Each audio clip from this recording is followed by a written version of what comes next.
all things as the ignorant imagine were as viewed, all would be seers of reality. Due to the non-existence of defilement of all things, there is no state of purity. They are not as viewed, yet not non-existent. And also, Mahamati, I will teach you a description of knowledge and consciousness. By means of which description of knowledge and consciousness, involving suitable distinction, you and other great bodhisattvas, having realized the import of the description of knowledge and consciousness, may quickly awaken supreme, perfect enlightenment. Now then, Mahamati, knowledge is of three kinds: worldly, above the world, and utterly beyond the world. Then that which, having come about, passes away, is consciousness, while what does not pass away after coming about is knowledge. Furthermore, Mahamati, consciousness is subject to signs or absence of signs, caused by the appearance of diversity, not existing and existing. Knowledge transcends signs and absence of signs. Furthermore, Mahamati, consciousness is characterized by addition, while knowledge is characterized by reduction. Now knowledge is of three kinds: that which perceives particular and common characteristics, that which perceives origination and destruction, and that which perceives non-origination and non-destruction. Worldly knowledge is that of those who are immersed in suppositions of being and non-being, all dogmatists and unsophisticated ordinary people. Knowledge above the world is that of all hearers and solitary illuminates who are immersed in a mentality fallen into identity and commonality. The knowledge utterly beyond the world, of Buddhas and Bodhisattvas, detached from extremes of being and non-being by examination of truth without images. Seeing non-destruction and non-origination, takes place from realization of selflessness in the stage of arrival at reality as such. Furthermore, Mahamati, knowledge is characterized by having no contact, while consciousness is characterized by contact with a variety of objects. Moreover, consciousness is characterized by a combination of passing away and arising of threefold contacts of sense faculties, sense data, and sense consciousnesses, while knowledge is without contact by its own nature. Furthermore, Mahamati, knowledge, the realm of ultimate knowledge realized firsthand, is characterized by having no acquisition, because it neither enters in nor goes out, like a reflection of the moon in water. So it is said, action is accumulated by mind and arranged by knowledge, and by insight one attains the imperceptible, and power. Thought is tied to objects, knowledge operates in reasoning. But insight operates on an imperceptible and higher plane. The real nature of imagination beyond the conceived distinction of mind, intellect, and consciousness. Hearers have gotten, but not the victor's own heirs.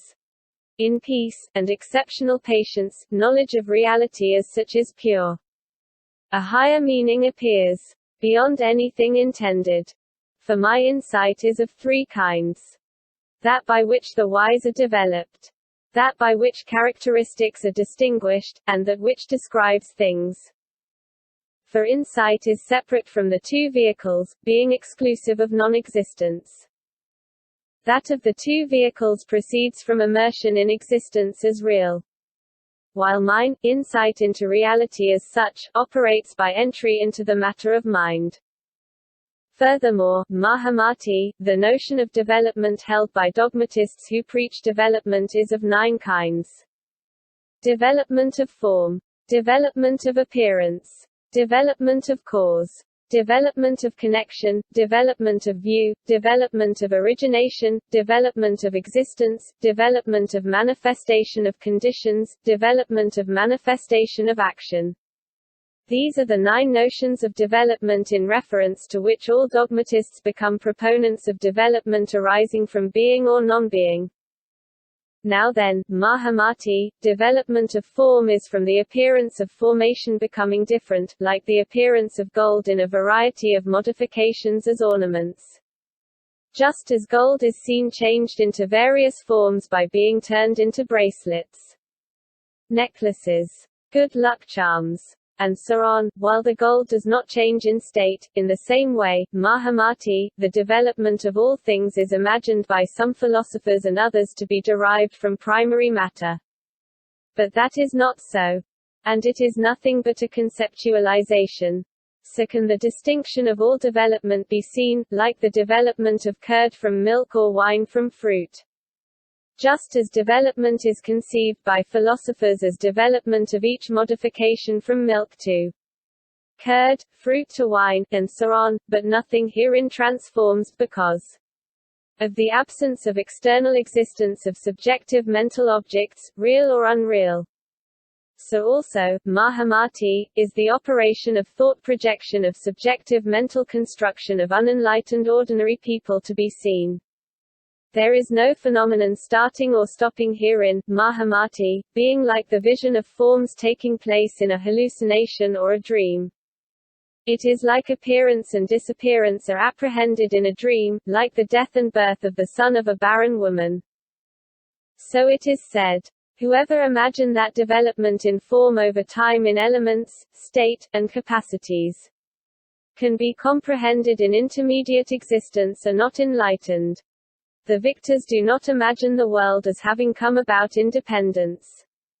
But this world is indeed a causal ground, like an unborn soul. Quote, then Mahamati, the great Bodhisattva, also asked the Blessed One for the meaning of attachment to all things and the meaning of liberation. Let the Blessed One teach me. Let the realized, able, perfectly enlightened One teach me the definition of attachment and non-attachment in relation to all things. By which definition of attachment and non-attachment, well informed as to accurate distinction, I and other great bodhisattvas, familiar with all strategies of attachment and non-attachment, may not fall into attachment by immersion in meaning as articulated, and by familiarity with attachment and non-attachment in respect to all things. Disregarding literalistic thinking, traveling to the societies in all Buddha lands by means of intelligence, clearly marked by the impressions of powers, masteries, super-knowledges, and concentration spells. Intellects firmly fixed on 10 rays of perfection by means of a variety of emanated light beams. Effortlessly as the movement of the sun and moon. Magnets and elements. In all stages seeing without subjectively imagined description. By seeing all things as like dreams and illusions. Having entered into the basis of the stage of Buddhahood. Attracting the realm of all beings by teaching truth according to capacities, may establish them in detachment from partiality to extremes of reality or unreality of all things as dreams and illusion, detachment from imagination of dissolution and origination, based on use of understanding other than as articulated. Quote, the Blessed One said, good, good, Mahamati. Then listen, and take it to heart accurately and aptly. I will tell you. Quote, very well, Blessed One. So saying, Mahamati listened to the Blessed One. The Blessed One said this to him. Unlimited, Mahamati, is attachment by immersion in meaning as articulated pertaining to all things. Attachment by immersion in descriptions. Attachment by immersion in customary usage. Attachment by immersion in being and non-being. Attachment by immersion in distinction of origination and non-origination. Attachment to preconceived distinctions of extinction and non-extinction. Attachment to preconceived distinctions of what is a way out and what is not a way out. Attachment by immersion in distinction of what is constructed and what is not constructed. Attachment by immersion in distinction of the characteristics of what is a stage and what is not a stage. Attachment to the imagination of comprehension in subjective thinking. Attachment to the particular notions of hallowed ways of thinking in one-sided positive or negative terms. Attachment to distinctions of the realizations of the three vehicles and the one vehicle. These and others, Mahamati, are unenlightened ordinary people's attachments to their own thinking. Thinking in terms of which attachments they wrap themselves and others up like silkworms in the thread of attachment to their own thought and opinions by the allure of the thread of attachment to subjective thought and opinion, engrossed in immersion in descriptions attached to existence and non-existence. But there is no attachment here at all, Mahamati, nor any manifestation of attachment, from a detached perception of all things. With false imagination inoperative, Mahamati, a great bodhisattva goes about in the midst of all things as a detached seer. Furthermore, Mahamati, from the perspective of awareness that external existence or non-existence describe subjective objects of thought. Conformity to the imperceptible matter of mind, and detached perception of attachment to notions of all things, neither attachment nor non-attachment is characteristic of all things. No one is bound here, Mahamati, or released, except in so far as bondage and release are distinguished by mistaken judgment. Why? Because attachment to all things, actual or unreal, does not actually get anything. Furthermore, Mahamati, there are three attachments of unenlightened ordinary people, namely passion, hostility, and delusion. And craving causing repeated becoming, accompanied by passion finding pleasure, is why attachments to mundane existence are propagated. There, by cutting off connection at the five-way point of contact of people's attachments, Mahamati, neither attachment nor non-attachment is distinguished.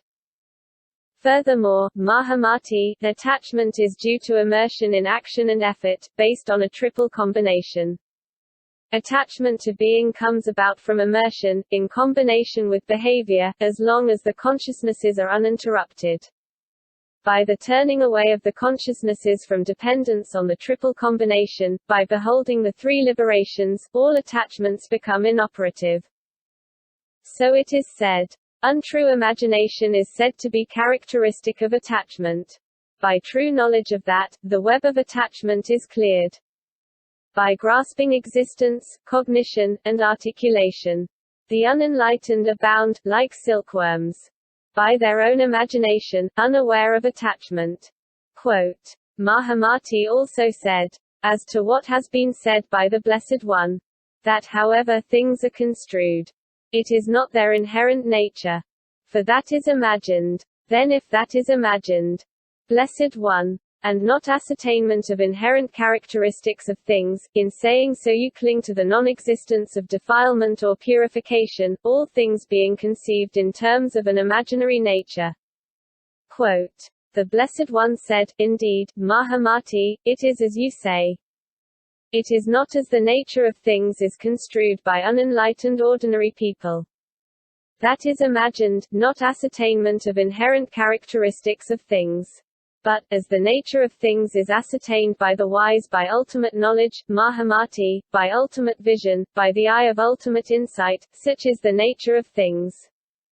Quote, Mahamati said, then if, Blessed One, the nature of things is as ascertained by the wise by ultimate knowledge, by ultimate vision, by the eye of ultimate insight, and not by the celestial or physical eye, and not as the nature of things is construed by unenlightened ordinary people, then how will unenlightened ordinary people be able to turn away from misconception without ascertainment of something with an accessible ultimate substance?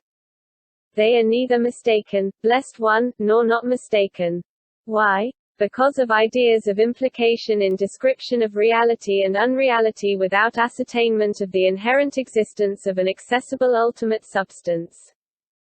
Even as construed by the wise, Blessed One, a thing is not objectively so inherently. To them, Blessed One, the inherent characteristics of a thing appear as its nature is imagined, by designating what is not a cause as a cause. That is to say, because of being confined to a view of inherent characteristics of a thing, an object is not to others as it is to them. Thus this is attached to uncertainty, as there is no ascertainment of inherent characteristics of things. For the inherent characteristics of a thing are not the cause of imagined identity. So how will it not be as imagined when construed by imagination? The imagined description and inherent characteristic are different. The construed and inherent characteristics, Blessed One, are differently caused. They will not become as they are imagined in relation to each other by unenlightened ordinary people. But this is called the meaning of turning away from people's false imaginations. They are not actually there as construed by imagination. How is it, blessed one, that after having rejected people's notions of non-existence and existence,